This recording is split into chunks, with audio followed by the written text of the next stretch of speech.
أعوذ بالله من الشيطان الرجيم بسم الله الرحمن الرحيم ألا إن أولياء الله لا خوف عليهم ولا هم يحزنون وما أرسلناك إلا رحمة للعالمين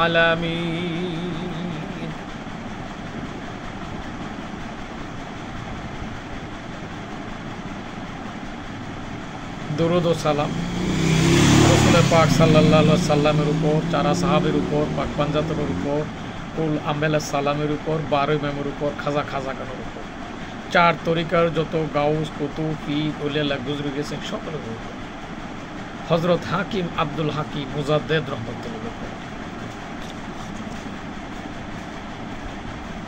হাজরানে মজলিস, আসসালামু আলাইকুম। উপস্থিত মুসলমান ভাই ও বোনেরা, দেশবাসী ও বিশ্ববাসী, আমি হাকিম ডাক্তার মোহাম্মদ মুস্তাফিজুর রহমান, খাস মুজাদ্দিদিয়া ন্যাচারাল দাওয়াখানা বাংলাদেশ থেকে বলছি।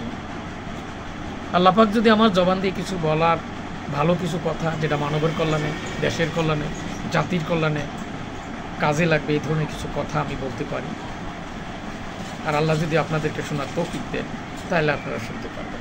তাই বিনীত অনুরোধ করছি, যে অবস্থায় আছেন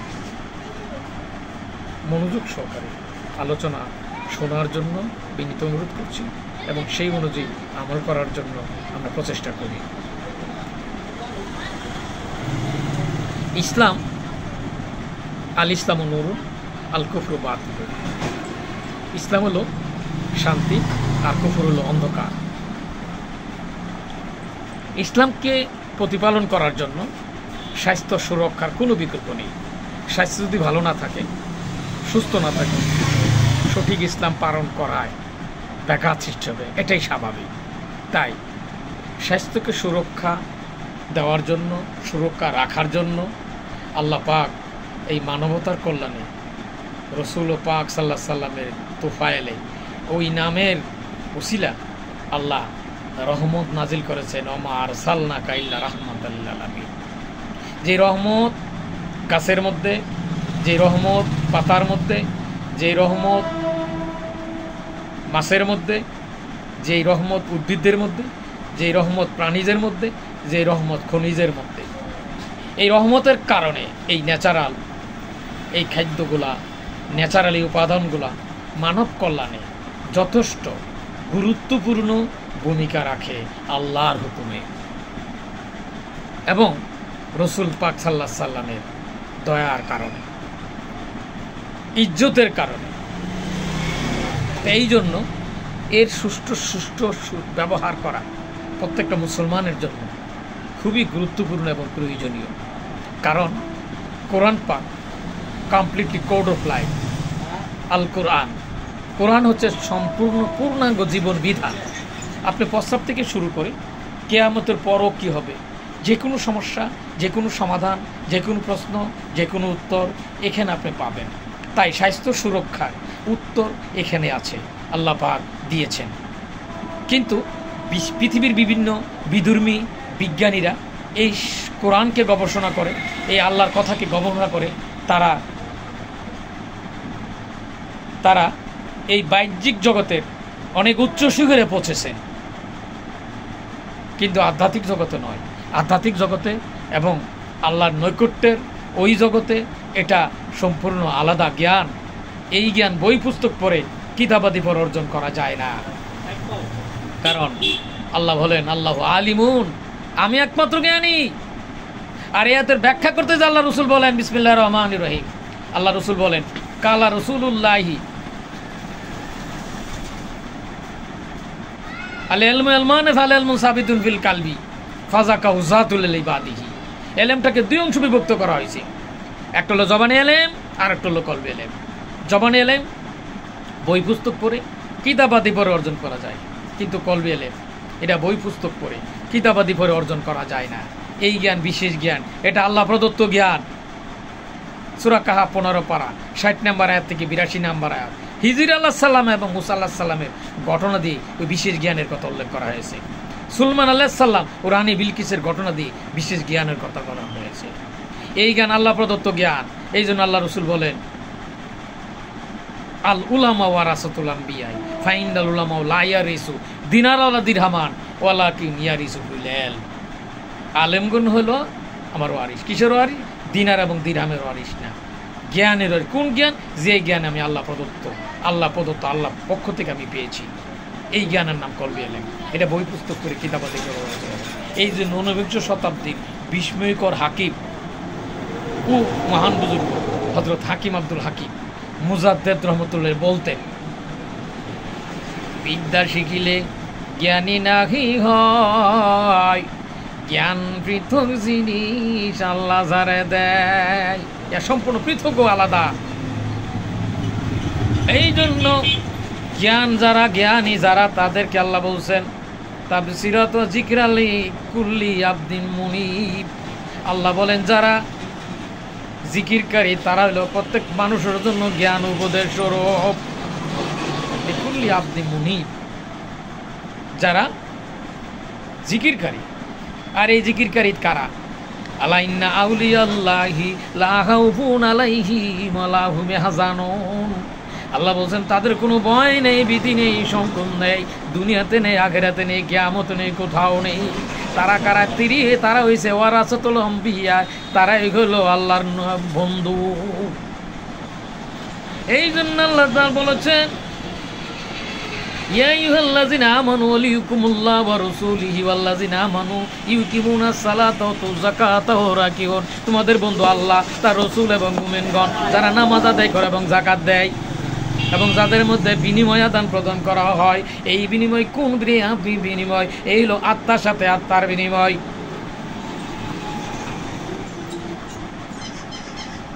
এই জন্য আল্লাহ বলছেন, আফামান সারাল্লাহু সাদরাহু লিল ইসলাম ফাহু আলা নূরিহি মিন রাব্বিহি আল্লাহর রব।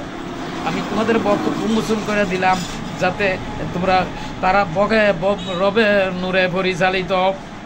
এদের ব্যাখ্যা করলেন, নূর তামসুনা বিহি ফিরিলাকুম। আমি তোমাদের দেমু তোমাদের আমি নূর দেমু, তোমার বক্ষের মধ্যে অন্তরের মধ্যে আমি নূর ডাইলে দেমু যাতে করে তুমি দেখতে পাও। তা কোরআন পাকের ভিতরে এই যে শান্তিতে আমরা থাকতে চাই, দেহকে যদি সুস্থ রাখতে চাই, কোরআনের পরামর্শ, কোরআনের যে বাণীগুলো আছে সরাসরি আল্লাহর পরামর্শ আমাদেরকে গ্রহণ করতে হবে। এর কোনো বিকল্প নয়, কোনো বিকল্প নেই। পৃথিবীতে এমন কোনো বিজ্ঞানী এমন কেউ আবিষ্কার হয় নাই, এমন কেউ আসে নাই কোরআনের আলোকের ব্যতীত ওই পরামর্শ ব্যতীত সম্পূর্ণ সুস্থ পূর্ণ রূপমুক্ত হওয়ার জন্য আল্লাহ প্রদত্ত নিয়ামতের কোনো বিকল্প নাই।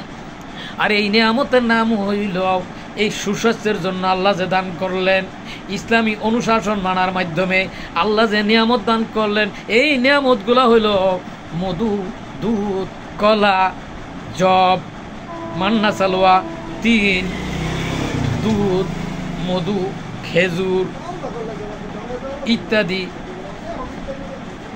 উদ্ভিদ, প্রাণীজ, খনিজ, এই বিভিন্ন উপাদানগুলা, এই উপাদানের মাধ্যমে আল্লাহ দান করেছেন মানবতা সুস্থতা রাখার জন্য, স্বাস্থ্যকে সুরক্ষা দেওয়ার জন্য, সুরক্ষা রাখার জন্য। আল্লাহর যে নিয়ামত, ওই নিয়ামতগুলা সঠিক ব্যবহারের কোনো বিকল্প নেই। একদা রসুল পাক সাল্লাল্লাহু আলাইহি সাল্লামের এক সাহাবী অসুস্থ হয়ে পড়লেন। তিনি তদানীন্তন বিশ্ববিখ্যাত একজন হাকিম হযরত কালদা রাদিয়াল্লাহু তাআলা আনহুকে ডাকা হলো। তিনি রসুল পাকের নির্দেশে সাহাবী ডেকে নিয়ে আসলেন। তিনি বললেন, ভয়ের কোনো কারণ নাই, কাছে আজোয়া খেজুর ও মেথির একসাথে বার্লি করে খেতে দেওয়া হোক। তাই করা হইল, রুগী সুস্থ হয়ে গেল। যে রুগী অজ্ঞান হয়ে গেছিল, মানে অসুস্থ, বিশেষ অসুস্থ হয়ে পড়েছিল, সেই রুগী সুস্থ হয়ে গেল। এরই নাম হইল ন্যাচারাল চিকিৎসা। এই চিকিৎসার কোনো বিকল্প নেই। আল্লাহ এবং আল্লাহ রসুলের নিয়ামত প্রাপ্তির মাধ্যমে, এই ন্যাচারালের মাধ্যমে আল্লাহ রোগের সমস্ত নিয়ামত আল্লাহ দান করেছেন।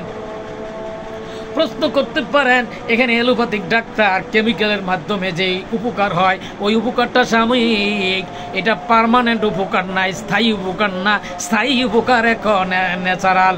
যেমন কিছু কিছু বেদাতে হাসানা এবং বেদাতে সাইয়া। বেদাতে হাসানাকে উপকার বলা হয়েছে যেটা গ্রহণ করা যাবে, আর বেদাতে হাসানা যদিও বেদাত, ঠিক তেমনিভাবে কেমিক্যালের মাধ্যমে যে উপকার হয়, যদিও এটা সাময়িক উপকার ছাড়া আর কিছুই নয়। পূর্ণ সুস্থ রাখার জন্য, পূর্ণতার জন্য এমন কোনো প্যাথি এই পর্যন্ত আবিষ্কার হয় নাই। এলোপ্যাথিক হোক, হোমিওপ্যাথিক হোক, ইউনানি হোক, আয়ুর্বেদিক হোক, হার্বালি হোক, যাই হোক না কেন, ন্যাচারাল প্যাথি রেখে কোন ওষুধ বানানো কোনো কারো পক্ষে সম্ভব নয়। কেমিক্যাল বানাইতে গেলেও ন্যাচারাল লাগবেই। যাই হোক, কৃত্রিম নয়, খুদ ন্যাচারালভাবে আল্লাহ প্রদত্ত নিয়ামত যে আল্লাহ দিয়েছেন, ওই নিয়ামতের সুষ্ঠু ব্যবহারের মাধ্যমে সর্বসাকুল্যে একথাই বলা যায়, প্রত্যেকটা প্যাথি প্রয়োজন, যুগোপযোগী প্রয়োজন। এখানে হোমিও, ইউনানি, আয়ুর্বেদ যা আছে সমস্ত প্যাথি প্রয়োজন, তবে ন্যাচারাল এর কোনো বিকল্প নেই। এটা আল্লাহ প্রদত্ত বিশেষ নিয়ামত। এই জন্য এই নিয়ামতের মাধ্যমে সম্পূর্ণভাবে পূর্ণাঙ্গ স্থায়ী সমাধান এই আল্লাহর এই কোরআন এবং হাদিসের আলোকে, ইসলামী অনুশাসন এবং এই ন্যাচারাল ওষুধ, সঠিক চিকিৎসা এবং সঠিক সচেতনার মাধ্যমে আমরা স্বাস্থ্যকে সুরক্ষা রাখতে পারি। আসুন, কোরআন এবং হাদিসের আলোকে রসুলের দেওয়া চিকিৎসা, সাহাবিদের দেওয়া চিকিৎসা, ওলি আল্লাহগণের দিয়ে চিকিৎসা, নবী রাসূলের চিকিৎসা, এই চিকিৎসা আমরা গ্রহণ করি এবং আমরা নিজেরা সুস্থ থাকার চেষ্টা করি এবং যুগোপযোগী আমরা পরামর্শ দিই। যাই হোক, তো আল্লাহ প্রদত্ত নিয়ামত, এই ন্যাচারাল, এই বিজ্ঞান, কোরআন এবং হাদিসের আলোকের যে বিজ্ঞান, এই বিজ্ঞানের আলোকে ন্যাচারাল ইউনানি চিকিৎসার মাধ্যমে আমরা সুস্থ রাখার প্রচেষ্টা করি। আমরা বেশি বেশি করে সবজি খাই, কেমিক্যালযুক্ত খাবারগুলো পরিহার করার চেষ্টা করি যতদূর সম্ভব, এবং স্বাস্থ্য সচেতন রাখার জন্য প্রচেষ্টা করি। আমি এখানেই সংক্ষিপ্ত আলোচনা শেষ করছি। আমি বিশেষ করে জটিল ও পুরাতন এবং দুরারোগ্য hepatitis B virus, medical unfit, নারী ও পুরুষের গোপনীয় জটিল সমস্যা, মেদবৃদ্ধি ও থাইরয়েড, টিউমার ও ক্যান্সার, কিডনির সমস্যা, লিভারের সমস্যা, পাকস্থলীর সমস্যা ইত্যাদি জটিল ও পুরাতন রোগের চিকিৎসা করে থাকি। ন্যাচারাল রাসূল সাল্লাল্লাহু আলাইহি সাল্লামের ওই চিকিৎসার ওই আদলে, যা মানবের কল্যাণের জন্য আল্লাহ প্রদত্ত নিয়ামত, এর মাধ্যমে এবং হোমিও, জার্মানি, ন্যাচারাল ইউনানি এবং হোমিও, জার্মানি ওষুধের মাধ্যমে চিকিৎসা করে থাকি। প্রয়োজনে আপনারা পরামর্শ নিতে পারেন। আসসালামু আলাইকুম।